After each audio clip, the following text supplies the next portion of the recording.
I attended the wedding of my son, whom I raised as a single father, but my nameplate said, low-educated fake dad.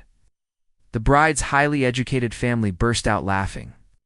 But when I tried to leave, my son said, "Dad, let's go home," the next day. An unbelievable thing happened at their company. Chapter 1. The Nameplate. I stood at the back of the luxurious ballroom, straightening my ill-fitting suit. It was my son's wedding day, a day I had dreamed about for 2 decades, ever since his mother walked out and left me to raise him on my own. I worked 2 jobs, fixed toilets during the day, delivered groceries at night. There were times we had no heat in winter, but I never let him go hungry, never missed a parent-teacher meeting. And now here we were, hundreds of guests, chandeliers, glowing, champagne flowing, and a 6-tier cake that probably cost more than my monthly salary. I wasn't comfortable in this world, but I was proud until I saw the place card. At the family table, right beneath the golden father of the groom label, was my name, followed by a phrase someone had added in mock cursive with a gold pen. Low-educated fake dad. I blinked. Surely a joke. But then came the laughter from the bride's side.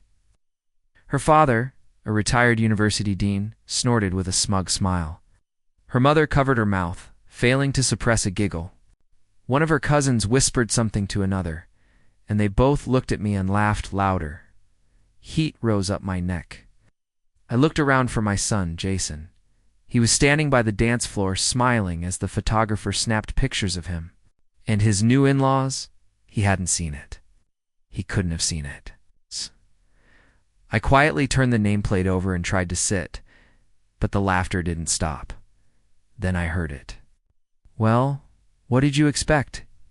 He fixes pipes. Probably didn't even graduate high school." My stomach twisted. I stood up, ready to walk out. But just as I turned to leave, a firm hand grabbed mine. It was Jason. He looked at me, serious, quiet, but with something burning in his eyes. "Dad," he said, "let's go home." I hesitated. "Jason, your wedding." I said, "Let's go home." The music stopped. The DJ froze. Guests turned. He looked at his bride, at her family, and said, "Clearly, you all just made the biggest mistake of your lives." He didn't explain, didn't yell, just walked out with me into the cold night. And the next day, everything changed. Chapter 2. The Man Behind the Curtain. The ride home was silent except for the quiet hum of the city night. My son drove, eyes fixed on the road, jaw clenched tight. He hadn't said a word since we left the wedding. Not until we reached the apartment, the same one I had raised him in, the same one I still lived in. Even though he now had the means to live far, far better. As I reached to unlock the door, he finally spoke. "You know, Dad, I saw it. I froze. The nameplate. I saw it before you did. I was watching from the side. I was waiting to see what you do." I turned confused. "Then why didn't you stop them? Why didn't you say something sooner?" He looked at me, eyes filled with something I hadn't seen in years. Pain. Because I wanted to know if they'd do it. If they'd really humiliate you, the man who raised me on the most important day of my life, and they did. Jason pulled out his phone, tapped something, and handed it to me. It was a video recorded secretly. The bride's father laughing as he handed the pen to one of the cousins. Mother joking about trailer trash walking among us. And on worst of all, Jason's bride herself, nodding. "My real father is the man I'm marrying," she had joked. "Yeah, plumber guy, he's just a formality." My heart sank. But Jason, he was calm, ice cold. "Dad, I didn't tell you this before, but I never signed the prenup." I blinked. "You didn't?" He shook his head. "They begged me to. Father even offered to invest in my startup if I signed it. But I had already built something by then. Quietly with a friend, a tech security firm. That's why I kept living simply. I didn't want to draw attention." Paused, then continued. "Last year, we were acquired. Clean deal. I made more money than I ever imagined. Enough to buy and bury their entire family's company if I wanted to." Ow. I was the one sitting down. Jason's eyes narrowed. They thought they were marrying a trophy, a fool they could mold. But what they didn't realize is that I had my own game in play. And now it's checkmate. I stared at him stunned. He opened his laptop and began typing furiously. Tomorrow, they're going to find out who they really tried to humiliate. When I'm done, the bride's family will wish they never mocked the man who raised me. Chapter 3. The Shareholder Shock. The next morning, Jason was already dressed in a sharp navy suit by the time I walked into the kitchen. Coffee brewed silently behind him, untouched. Dad, today, the day they learned who you really are to me, not some fake dad, but the man who made me who I am. He handed me a folder. Inside, company reports, financials, and ownership documents. The bride's family business, Westbourne Hospitality Group, chain of luxury hotels and restaurants, was bleeding money quietly. And Jason, he'd been buying up their silent partner shares over the past year through shell companies. Quietly, ruthlessly. I looked up at him. You already own part of their company, Jason smirked. Try 48%. As of 9 a.m. today, I'll control the majority. 9:15 a.m. Westbourne Hospitality HQ.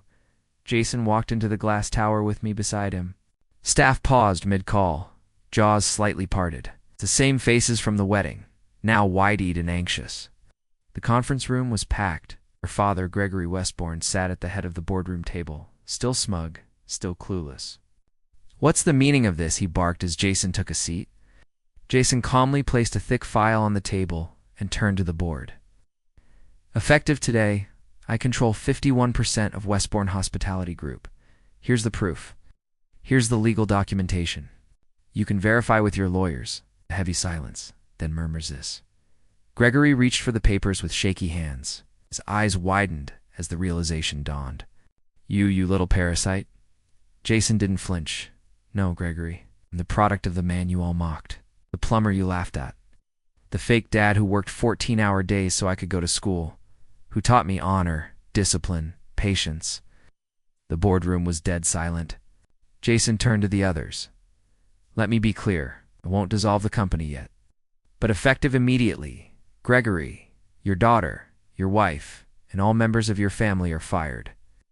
You'll receive your severance packages by mail. Gasps erupted. Gregory lunged forward, veins bulging. You can't do this. This is my company. Jason's voice didn't rise an inch. It was, now it belongs to the man you spit on. To me. Then he turned, nodded to me, and we walked out together, leaving the Westbournes stunned, their legacy in ashes. That night, Jason and I sat on the balcony, a quiet sunset, bathing the sky in orange and purple. You didn't have to do that for me, I said quietly. He smiled. I didn't do it for you, Dad. I did it because of you. Everything I am, everything I built is because you believed in me when no one else did. My eyes missed it. Happy late birthday, he added.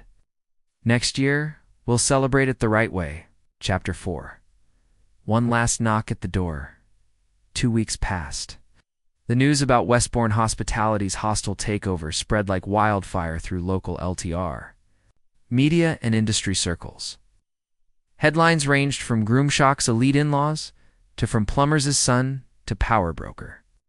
Jason, once mocked, was now being invited to speak at investment forums and leadership panels. As for the bride, Emily, she vanished. From social media, her once curated life of champagne brunches and vacation selfies went silent. Rumors swirled that she and her parents were now being sued for misappropriating funds and backdoor dealings in the company. And then one rainy evening there was a knock at Jason's door. Emily stood there, drenched from the storm, makeup smeared. Clutching a soaked designer handbag, Jason, her voice cracked.